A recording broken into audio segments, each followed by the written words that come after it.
الرحمن الرحیم. درود شریف پڑھ لیجیے. اللہم صلی علی سیدنا سیدنا و سندنا و شفیعنا و حبیبنا و نبینا و مولانا محمد مبارک وسلم تسلیما کثیرا کثیرا.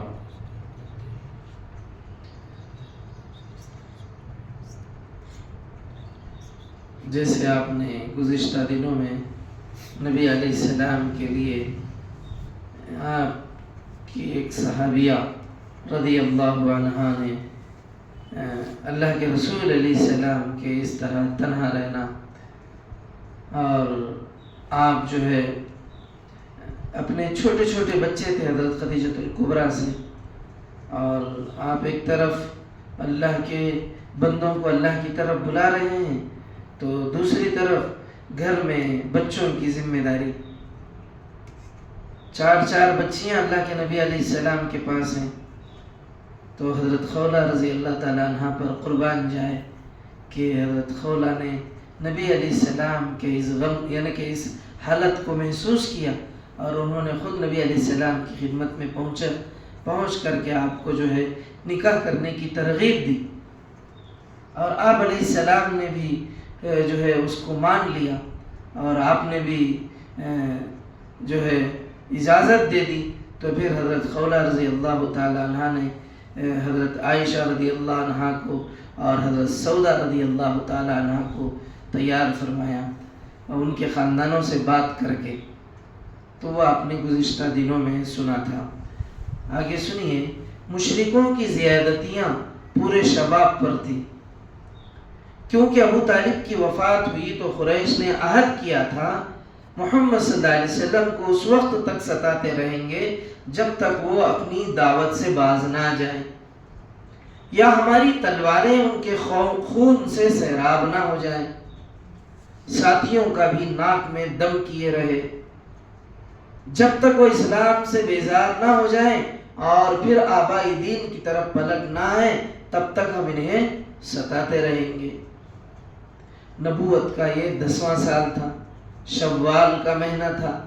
رمضان گزر چکا تھا. پیارے نبی صلی اللہ علیہ وسلم جب ان کی سختیوں سے تنگ آ گئے، صبر کا پیمانہ لبریز ہو گیا، تو طائف کو روانہ ہوئے. طائف مکے سے تقریباً 60 میل کی دوری پر ہے. طائف مکے سے 60 میل کے دوری پر ہے. اس وقت آپ صلی اللہ علیہ وسلم انتہائی بے چین تھے، اور پھر اس بے چینی میں تنہائی مت پوچھو دل پہ کیا ببتی ہوگی. وہاں آپ صلی اللہ علیہ وسلم کیوں گئے تھے؟ صرف اس لیے کہ شاید وہاں والے حق کا ساتھ دیں، آپ صلی اللہ علیہ وسلم ہر طرف حق کی شمعیں روشن کر سکیں. آپ پر کیا گزرا ہوگا اس وقت میں کہ آپ کے قوم کے لوگ، آپ کے وہ افراد جو صبح شام آپ کے اخلاق کو بچپن سے آپ کی عادت و اطوار کو دیکھ چکے تھے، اس کے باوجود بھی ان لوگوں کا آپ کا انکار کرنا اور پھر آپ علیہ السلام کو ستانا، پریشان کرنا، یہ آپ علیہ السلام پر کیا گزرا ہوگا؟ وہ وقت ہی اس وقت کا حال ہی بتا پائے گا. ہم اس کو اپنے الفاظ سے اس کو بتا نہیں سکیں گے. لیکن وہاں پہنچے تو معاملہ برعکس تھا. مدد کرنا تو درکنار، ان لوگوں نے اپنے یہاں ٹھہرنا بھی گوارا نہ کیا. نبی صلی اللہ علیہ وسلم مکے سے طائف کی طرف گئے، شاید یہ لوگ کچھ میری بات مان لیں تاکہ ان لوگوں میں میری بات کچھ احساس ہو جائے. مگر ان لوگوں نے آپ علیہ السلام کی بات سننا تو دور کی بات، آپ علیہ السلام کو تھوڑی دیر وہاں رکنے کی بھی اجازت نہیں دی. نہایت ہٹ دھرمی سے نبوت کا ان ظالموں نے انکار کر دیا، آپ کی دعوت کو جھٹلا دیا، اور بڑی بے شرمی سے آپ صلی اللہ علیہ وسلم کی طرف سے رخ پھیر دیا. ان کو بھی قریش کی طرح دین اسلام سے خطرہ تھا. طائف کی آب و ہوا بہت اچھی تھی. وہاں کی سرزمین بالکل باغ ارم تھی، ابھی جن کا قصہ قرآن میں آیا. باغ ارم مطلب وہی ارم والے لوگ، یعنی بڑے بڑے باغیچے والے، بڑے بڑے کھیتیاں والے، بڑے جو ہے چشموں والے لوگ، جن کو اللہ نے نوازا تھا کھیتیوں سے. تو تو ان لوگوں کا معاملہ بھی کچھ ایسا ہی تھا. طائف میں جو ہے کھیتیاں اچھی تھی، باغیچے اچھے تھے، ان کی زمینوں میں پیداوار کثرت سے ہوتی تھی. تو اللہ کے نبی علیہ السلام ایک امید لے کر طائف پہنچے. انگور اور دوسرے پھلوں کی پیداوار بے انتہا تھی، اس لیے اشراف قریش گرمیاں وہیں گزارتے. عرب کا مشہور بت لات بھی وہی تھا، کعبے کی طرح وہ بھی زیارت گاہ عام و خاص تھا. ان خصوصیات کی وجہ سے طائف بھی عرب کا بہت خاص اور متبرک شہر مانا اور سمجھا جاتا تھا. ان کو ڈر تھا اگر آپ صلی اللہ علیہ وسلم کو امان دے دی تو سارا قریش دشمن ہو جائے گا، پھر طائف کی حیثیت اور خصوصیت خاک میں مل جائے گی. آپ صلی اللہ علیہ وسلم چاہتے تھے اہل مکہ کو طائف کا ماجرا معلوم نہ ہو. عام طور پر ہم بھی یہی چاہتے ہیں نا، کوئی ہمارے ساتھ زیادتی کرے تو جو ہے کس سے معلوم نہیں ہوئے تو اچھا رہتا بول کے. آپ علیہ السلام کی بھی خواہش تھی کہ جو برتاؤ طائف والوں نے میرے ساتھ کیا ہے وہ مکے والوں کو پتہ نہ چلے، کیونکہ اگر پتہ چلے گا تو پھر اسے بار بار تانا دے دے کے ان کا ستانا الگ. یہ بار بار کچھ لوگ ایسے رہتے ہیں، اس کے ساتھ ایک مرتبہ کوئی حادثہ ہو جاتا ہے مگر اسی حادثے کو بار بار یاد دلا کر اس کے زخم کو اور تازہ کرتے رہتے ہیں. ایک بار جو حادثہ اس کی زندگی میں کسی کا ایسا ہو جائے، دکھ کا یا پریشانی کا یا کسی بھی وجہ سے یا کسی بھی حالات کی وجہ سے، تو اس کو بار بار عار دلانا، یاد دلانا اس کے لیے وہ اس وقت سے بھی زیادہ تکلیف دہ ثابت ہوتا ہے. جو دن اس پر گزرا تھا وہ اس دن سے بھی زیادہ اس پر وہ تکلیف کا احساس ہوتا ہے. اسی لیے آپ علیہ السلام چاہتے تھے اہل مکہ کو طائف کا ماجرا معلوم نہ ہو. اندیشہ تھا اگر وہ لوگ جان گئے تو اور زیادہ مذاق اڑائیں گے اور ظلم و ستم میں پہلے سے بے باک ہو جائیں گے. وہاں سے رخصت ہونے لگے تو قبیلہ ثقیف کا ایک سردار کہا تم لوگوں نے میری بات تو نہیں مانی. آپ نے قبیلہ ثقیف کے ایک سردار سے فرمایا، آپ صلی اللہ علیہ وسلم نے قبیلہ ثقیف کے ایک سردار سے کہا تم لوگوں نے میری بات تو نہیں مانی لیکن کم از کم میرے معاملے کو پوشیدہ رکھنا. بھائی کس سے بولو نہ کو، میں یہاں مکے سے تمہارے پاس آیا سو مکے والوں کو کس سے بھی بولو نہ کو. بولے اللہ کے رسول کسے سناؤ نہ کو تمہیں، میں آیا ہوں تمہیں مانے نہیں میری بات، ٹھیک ہے جانے دو، معاملے کو یہاں ختم کر دو. میں آیا تھا تمہیں ایسا مجھے ستائے، پریشان کرے، مجھے دکھ دیے، یہ باتیں کس سے بھی بولو نہ کو. اللہ کے رسول کتنے درد دل کے ساتھ اس وقت میں یہ باتیں کہی ہوگی. تم لوگوں نے میری بات تو نہیں مانی لیکن کم از کم میرے معاملے کو چھپا کے رکھنا. لیکن وہ اس پر راضی نہ ہوئے، تیار نہیں. پھر یہی نہیں، طائف کے گنڈوں اور اوباشوں کو آپ کے خلاف ابھار دیا. ان اوباشوں نے پائے مبارک پر اس طرح پتھر برسائے آپ صلی اللہ علیہ وسلم کی جوتیاں خون سے بھر گئی. جب آپ زخموں سے نڈھال ہو جاتے، پتھر کھاتے کھاتے بے دم ہو جاتے تو آپ صلی اللہ علیہ وسلم بیٹھ جاتے. ظالموں کو اب بھی ترس نہ آتا، وہ ہاتھ پکڑ کر کھڑا کر دیتے. جب آپ چلنے لگتے تو پھر پتھر برساتے، ساتھ ہی گالیاں دیتے، تالیاں بجاتے. اف، دنیا انسانیت کا کتنا عجیب اور المناک منظر تھا یہ. وہ ابر لطف جس کے سائے کو گلشن ترستے تھے، یہاں طائف میں اس کے جسم پر پتھر برستے تھے. اے محمد صلی اللہ علیہ وسلم، پیغمبری میں آپ نے جو جو پریشانیاں اٹھائی، دعوت کی راہ میں جو جو سختیاں جھیلی، ان کے بدلے میں اللہ آپ کا ہو گیا. آپ صلی اللہ علیہ وسلم چلتے رہے یہاں تک کہ بستی کے کنارے پہنچ گئے. وہاں ایک بہت بڑا باغ تھا، اس میں انگور کی بہت سی بیلیں تھیں، جگہ جگہ نشو نما خوشے لٹک رہے تھے. آپ صلی اللہ علیہ وسلم اس باغ میں داخل ہو گئے. اس طرح کہیں جا کر آپ کی جان چھوٹی، نگاہیں بے اختیار آسمان کی طرف اٹھ گئی.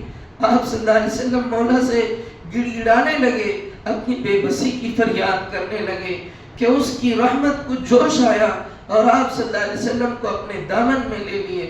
زبان مبارک پر آپ کے الفاظ لرز رہے تھے.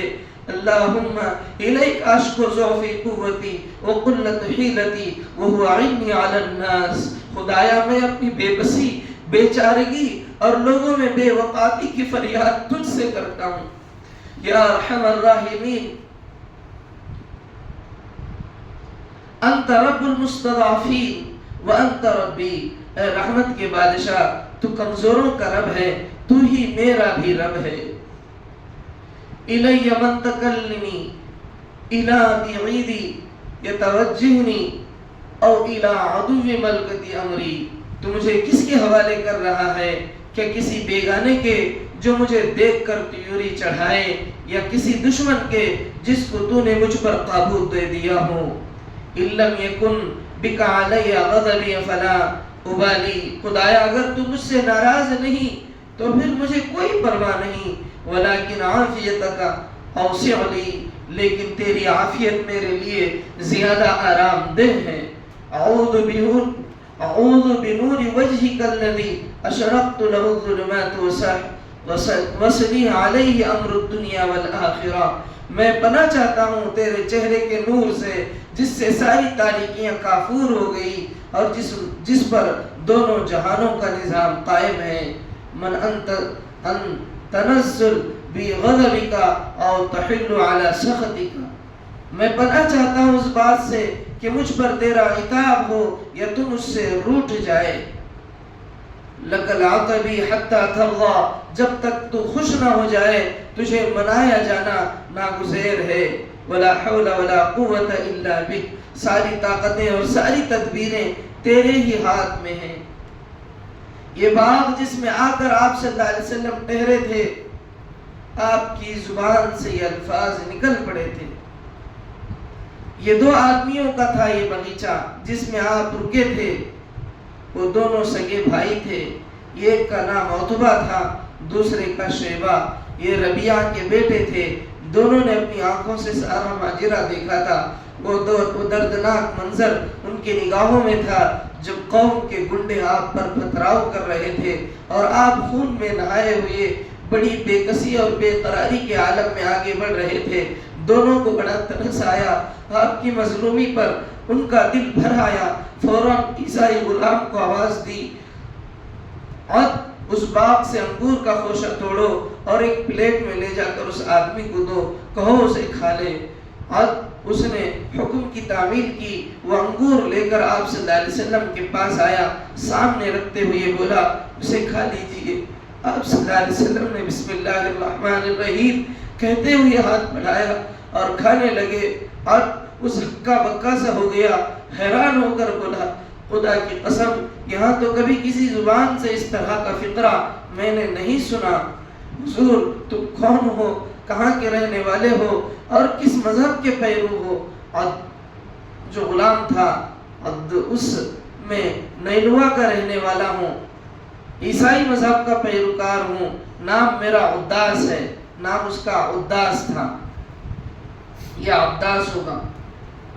عداس جس نے حکم کی تعمیل کی اور آپ علیہ السلام کی زبان مبارک سے جب بسم اللہ سنا تو حیرانی سے آپ علیہ السلام سے عداس نے پوچھا تو حضور صلی اللہ علیہ وسلم نے فرمایا یونس ابن متا کی بستی کے وہ تو بہت اونچے انسان تھے. یہ سن کر عداس کی حیرانی اور بڑی. آپ کیسے جان گئے یونس ابن متا کیا تھے؟ اس نے میری بےتابی سے سوال کیا. حضور صلی اللہ علیہ وسلم نے فرمایا یونس میرے بھائی تھے، وہ نبی تھے، میں بھی نبی ہوں. عداس سے رہا نہ گیا، فوراً جھک کر آپ کے ہاتھ پیر چومے اور سر مبارک کا بوسہ کیا. عتبہ اور شیبہ سب دیکھ رہے تھے، سخت حیران تھے ماجرا کیا ہے. عداس لوٹ کر گیا تو بولے میاں عداس اس آدمی کے ہاتھ پیر کیوں چوم رہے تھے؟ عداس میرے آقا روئے زمین پر اس سے بہتر کوئی آدمی نہیں. اس نے ایک ایسی بات بتائی جس کو بس نبی ہی بتا سکتا ہے. عتبہ و شیبہ میاں عداس اس کی باتوں میں آ کر کہیں اپنا دین مت چھوڑ بیٹھنا، تمہارا دین اس کے دین سے بہتر ہے. پیارے پیارے بنی نبی ثقیف کے بھلائی سے مایوس ہو گئے، ان سے مدد ملنے کی کوئی امید نہ رہی۔ اب آپ صلی اللہ علیہ وسلم نے طائف کو خیر بات کہا اور صحرا میں تیز قدم بڑھانے لگے۔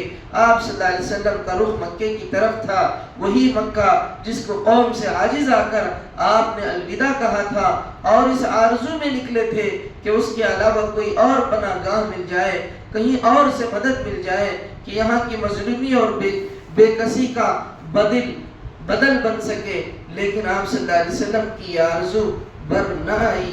طائف اور مکے کے درمیان ایک مقام ہے نخلا، یہ مکے سے 1 دن اور 1 رات کی مسافت پر ہے۔ چلتے چلتے آپ صلی اللہ علیہ وسلم جب تھک گئے وہیں ٹھہر گئے۔ جب رات کافی گزر گئی، ہر طرف سناٹا چھا گیا، تو اس پرسکون تنہائی میں آپ نماز کے لیے کھڑے ہو گئے، بڑی شیریں اور پرسوز آواز سے قرآن پڑھنے لگے۔ اتفاق سے جنوں کی ایک جماعت کا گزر ہوا، قرآن پڑھنے کی آواز ان کے کانوں میں پڑی، انہیں کلام بہت عجیب معلوم ہوا، ٹھہر کر سننے لگے۔ خدا کی توفیق شامل حال ہوئی، اللہ نے ان کو ہدایت نصیب فرمائی، وہ لوٹ کر اپنی قوم میں آئے، بولے انا سمعنا قرآنا عجبا یہدی الی الرشد فآمنا بہ ولن نشرک بربنا احدا۔ سورہ جن آیت نمبر 1 سے 2 تک۔ ہم نے ایک عجیب قرآن سنا ہے، وہ سیدھا راستہ دکھاتا ہے، تو ہم اس پر ایمان لے آئے، اور ہم ہرگز کسی کو اپنا رب کا ساجی نہ ٹھہرائیں گے۔ آپ صلی اللہ علیہ وسلم رات کے سناٹے میں قرآن پڑھ رہے تھے، اور جنوں کا یہ گروہ بڑے دلچسپی سے سن رہا تھا اور اثر لے رہا تھا۔ بالآخر وہ ایمان لے آیا اور اپنی قوم کو جا کے ہوشیار بھی کیا، لیکن آپ صلی اللہ علیہ وسلم بالکل بے خبر رہے، یہاں تک کہ اللہ نے خود آپ کو اس بات کی خبر دی۔ وَإِذْ صَرَفْنَا إِلَيْكَ نَفَرًا مِنَ الْجِنِّ يَسْتَمِعُونَ الْقُرْآنَ فَلَمَّا حَضَرُوا قَالُوا وَأَنصِتُوا فَلَمَّا قَضَىٰ وَلَّوْا إِلَىٰ قَوْمِهِمْ مُنذِرِينَ۔ سورہ احقاف آیت نمبر 29۔ اور یاد کرو جب ہم نے کچھ جنوں کا رخ تمہاری طرف پھیر دیا کہ وہ قرآن سن لے، تو جب اس کے پاس پہنچے تو آپس میں کہنے لگے چپ کے رہو اور کان لگا کر سنو۔ پھر جب قرآن پڑھا جا چکا تو وہ اپنی قوم کو ہوشیار کرنے کے لیے لوٹے۔ قریش کو طائف کا سارا حال معلوم ہو گیا۔ یہاں تک تھا معاملہ اللہ کے نبی علیہ السلام کا مبارک سفر طائف کا، جس میں ان ظالموں نے آپ کے ساتھ جو معاملہ کیا تھا، جس سے آسمان کانپ رہا تھا، زمین تھرا رہی تھی۔ اللہ ہمیں پیارے پیغمبر کی محبت و عشق ہمارے دلوں میں پیدا فرمائے، ہمیں سچا پکا نبی کا عاشق بنائے، نبی علیہ السلام کی سچی پکی محبت اللہ ہمارے دلوں میں پیدا فرمائے۔ اللہ ایک ایک سنت کو نبی علیہ السلام کی ہمیں عمل کی توفیق عطا فرمائے۔ سبحان اللہ بحمدہ، سبحانک اللہم بحمدک، واشہد ان لا الہ الا انت، واستغفرک واتوب الیک۔ سبحان ربک رب العزۃ عما یصفون، وسلام علی المرسلین، والحمد للہ رب العالمین۔